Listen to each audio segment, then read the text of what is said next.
Well, welcome to another JC Lee MD edition, and today I'm going to be giving you Brainstem 101, some of the side effects that you can anticipate associated with transcranial magnetic stimulation, or TMS, that is typically given for those who experience treatment-resistant depression or unremitting depressive symptoms despite having been tried on 2 or 3 adequate trials of antidepressants. Now, TMS was developed in around the late 90s. Barker and colleagues were the first to fashion a TMS coil that could allow electromagnetic energy to pass through a magnetic coil, penetrate the brain, hence the name transcranial, penetrate the skull, I should say, hence the name transcranial, and tickle the outer bark-like layer of the brain, of the dorsolateral prefrontal cortex. And through preliminary studies by Pascal Leone and Mark George and others, as well as O'Riordan's study in 2007, I believe,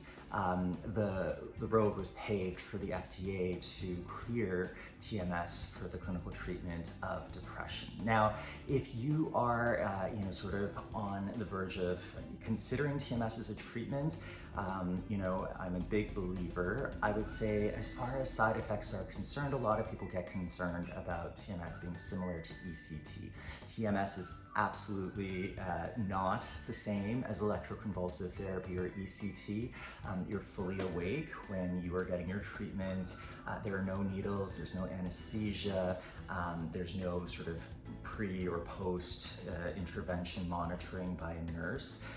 Young professionals will come to the treatment suite at 8 o'clock in the morning and leave by about 8:30 to get on with their day, able to drive themselves and able to continue as they usually did. The typical side effects related to TMS, there are a couple of more concerning ones. That of seizure, the risk is about 0.001%, or 1 in 20 to 30,000 treatment sessions. And historically within the literature, it's people who've already experienced seizures in the past, or perhaps are taking ecstasy or cocaine or other seizure threshold lowering substances, or in a state of alcohol withdrawal. So obviously that's something to be aware of, but seizure is definitely not the intended outcome as it is with electroconvulsive therapy.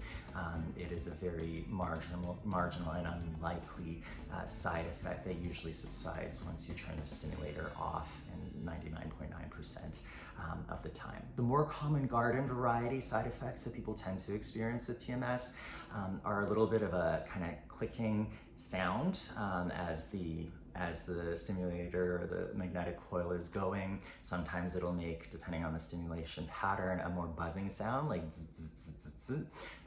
But the traditional, standard 3,000 pulses, high frequency left-sided treatment is more like in a train of 4 seconds or so, followed by a pause. And so often people will put earplugs, in. Certainly if you come to my clinics, you will have earplugs in your ears to prevent any kind of untoward raising of the hearing threshold, which has been reported temporarily in early studies. For some people, they might find that as the electromagnetic stimulation is going on through the coil and tickling the brain, they'll also get some movement of the scalp and the face, depending on where the branches of the facial nerve lie. You might get some movement of the eye or blinking, or maybe some movement of the jaw.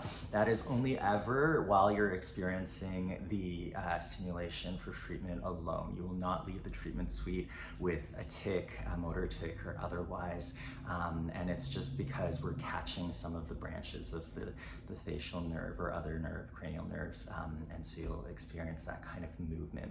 Some people do find that initially they'll have that kind of band-like tension type headache, not unlike the kind that you would get when starting a selective serotonergic reuptake inhibitor, or SSRI, or an oral antidepressant medication.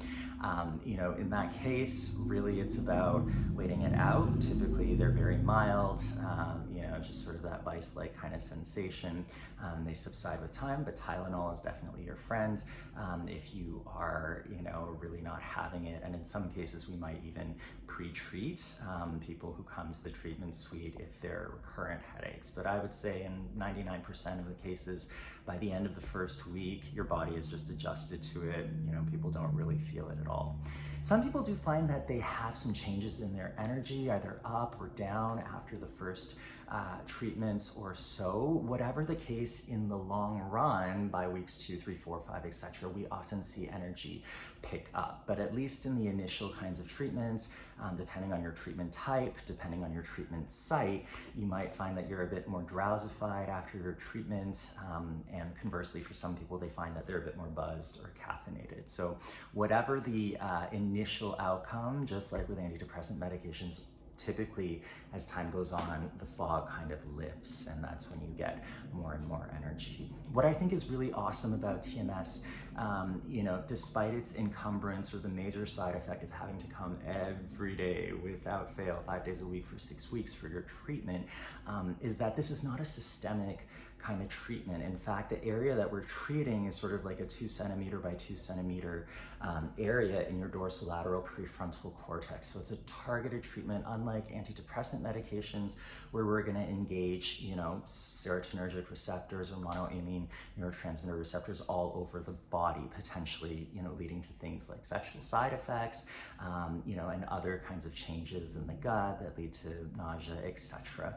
TMS is very discreet, in my opinion, for that reason. And although it is sort of out of the realm of normal for most psychiatrists, and as a result, most patients, as a provider who's delivered, hundreds of these treatments, I really do think that it is a highly effective alternative. And in the grand scheme of things, if you're considering the net benefit and the potential side effects, I would say TMS is definitely something I would recommend if any of my close family members were in that kind of situation. So all of this to say, if you are at all interested in TMS, I highly encourage you to talk to your provider, to get a referral to a TMS specialist in your area, because I do think that if it is available to you, this is a very viable treatment. And nobody is paying me to say that, not Meg Venture, not Brainsway, or anyone else. This is just me, myself, and I. So until next time, love yourself.